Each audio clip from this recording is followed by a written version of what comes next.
enchaînons tout de suite avec la deuxième partie de Smart Bourse où on va se demander comment intégrer ces incertitudes et la complexité des réactions de marché face aux décisions de banques centrales dans une logique évidemment d'investissement. Pour en parler, nous avons le plaisir d'être en duplex avec Géraldine Sundstrom, Managing Director et gestionnaire de portefeuille chez PIMCO. Bonjour Géraldine Sundstrom. Bonjour. Merci d'être avec nous. Une question centrale. On est aujourd'hui face à un mouvement de baisse sur les marchés financiers après un léger rebond qui a duré une journée et demie, sachant que les marchés américains étaient fermés lundi. On est dans un moment d'incertitude complet entre les réactions des banques centrales face à l'inflation qui est leur objectif principal aujourd'hui, et de l'autre des craintes d'épisodes récessifs si jamais la réaction des banques centrales venait à être trop brutale ou trop agressive. Comment est-ce qu'on intègre ces éléments-là dans une stratégie d'investissement, Géraldine Sundstrom ? Bien, je pense que déjà, diminuer la directionnalité dans les portefeuilles, c'est très important. Donc, ça veut dire des stratégies qui sont beaucoup plus en valeur relative ou certains secteurs par rapport à d'autres, notamment dans les actions. Privilégier les secteurs qui auront de la croissance, même s'il y avait une récession. Par exemple, les choses comme les énergies renouvelables, la décarbonisation, robotisation, un certain nombre de choses qui sont des trends qui sont inéluctables, on va dire. Donc, se positionner là-dessus, et puis des valeurs plus défensives dans la pharmaceutique, les soins médicaux, ce genre de secteurs ont des tendances bien défensives.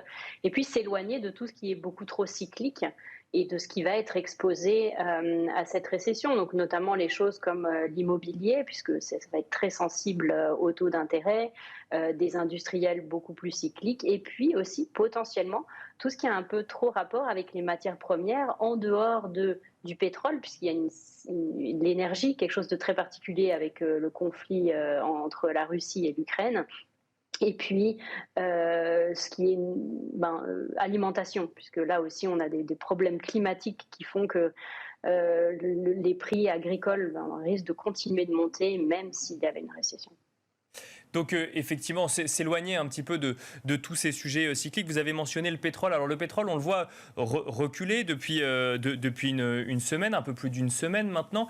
On a du mal à comprendre, ou on essaye en tout cas de comprendre un peu ce recul. C'est-à-dire que le pétrole a largement bénéficié effectivement des tensions d'approvisionnement en énergie pour diverses raisons. D'ailleurs, le conflit en Ukraine en est une, mais il y en avait d'autres avant cela. On le voit reculer. On se demande si la raison est à trouver au sein même de l'indice pétrolier, ou si ce n'est pas révélateur de crainte des investisseurs potentiellement plus générales. Évidemment, en plus, au niveau du pétrole, il y a cette crainte d'une récession, d'autant plus que le dollar est très fort. Donc, quand on regarde les prix du pétrole en euros, en yens ou en quelconque autre devise, les prix deviennent de moins en moins abordables, et on s'attend à ce que les gens prennent moins leur voiture, prennent plus les transports publics, de choses de ce genre. Mais c'est une demande qui est très difficilement compressible. Et puis, ce qu'on voit aussi, c'est qu'il y a des problèmes au niveau des raffineries, donc un déficit de diesel. Donc, les prix à la pompe peuvent continuer d'augmenter, même si les prix du pétrole sont légèrement en repli.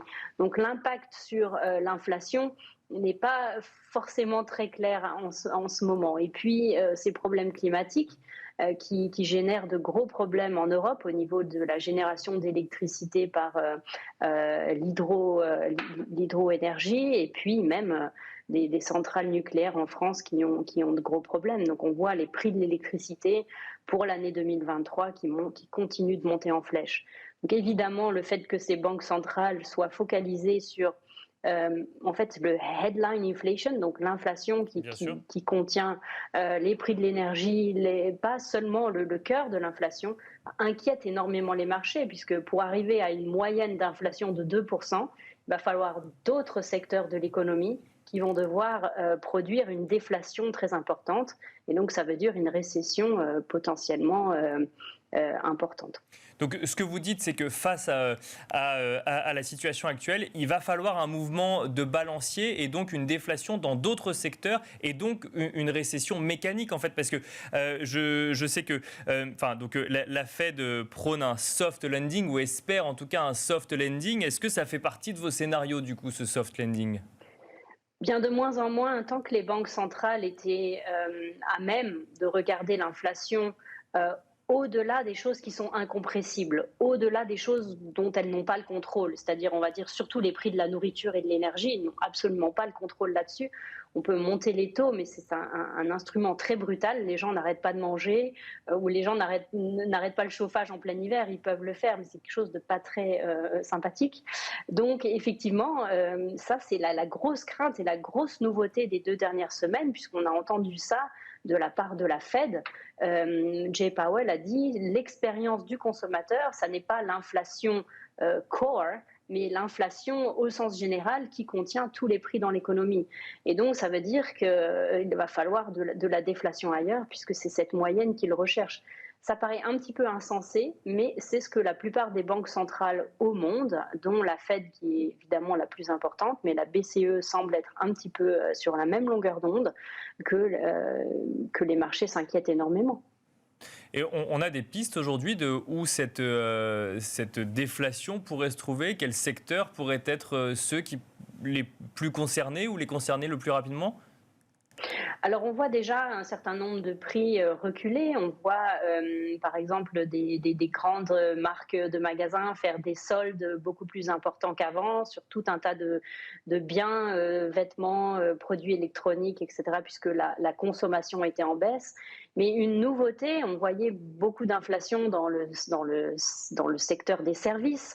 Là, les gens doivent aussi réduire l'argent qu'ils dépensent au restaurant ou toutes ces choses-là. Donc, on voit quelque chose de très, très généralisé. Tout ce qui est discrétionnaire, on voit les ventes d'auto diminuer. Donc, on peut s'attendre à une réduction de l'activité relativement importante, puisque le revenu qui est disponible pour Bien les sûr. ménages à être dépensé est en fait en chute et en contraction au jour d'aujourd'hui.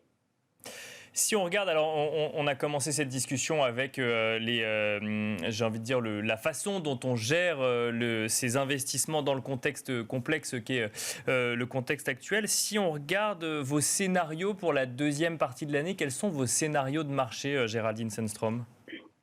Alors, la chose qu'il va falloir regarder, je pense que vous en avez parlé longuement juste avant dans la première partie, c'est l'obligataire. L'obligataire, on va dire que c'est l'ancrage, le point d'ancrage de la valorisation de tous les actifs, qu'on parle de crédit ou d'actions. Et il va falloir qu'on trouve une stabilité. Ça sera déjà le point numéro un.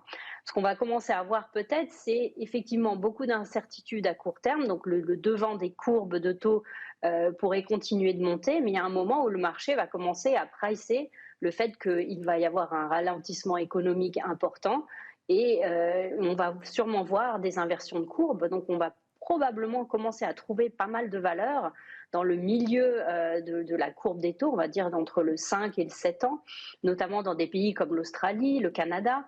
Il ne faut pas oublier, ce sont des pays où quand les gens empruntent pour acheter une maison, ils font cela à un taux variable. Donc, dès qu'il y a des hausses de taux, ça n'est pas seulement les nouveaux entrants dans le marché, les nouveaux acheteurs qui vont payer le prix, c'est absolument tout le monde.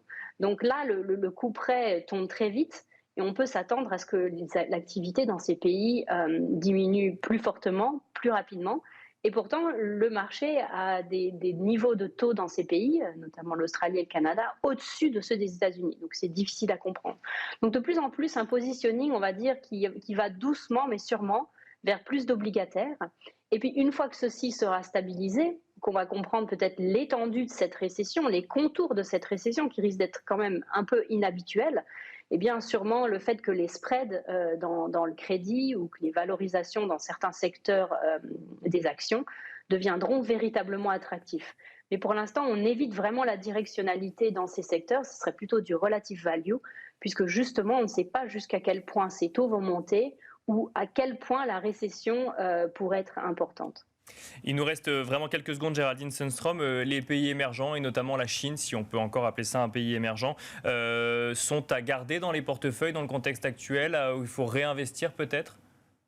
Oui, alors une des zones qu'on a développées dans nos portefeuilles, ce sont les devises des pays émergents.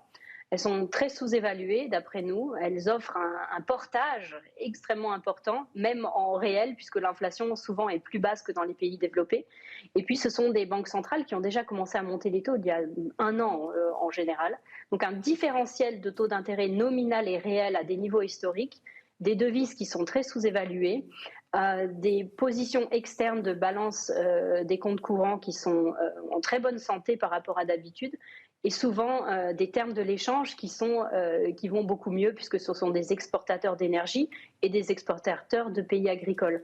Donc en fait, c'est une des zones que l'on a en fait déployées dans les pays, un peu comme un ersatz, un succès d'année de crédit dans les portefeuilles, puisque c'est beaucoup plus liquide.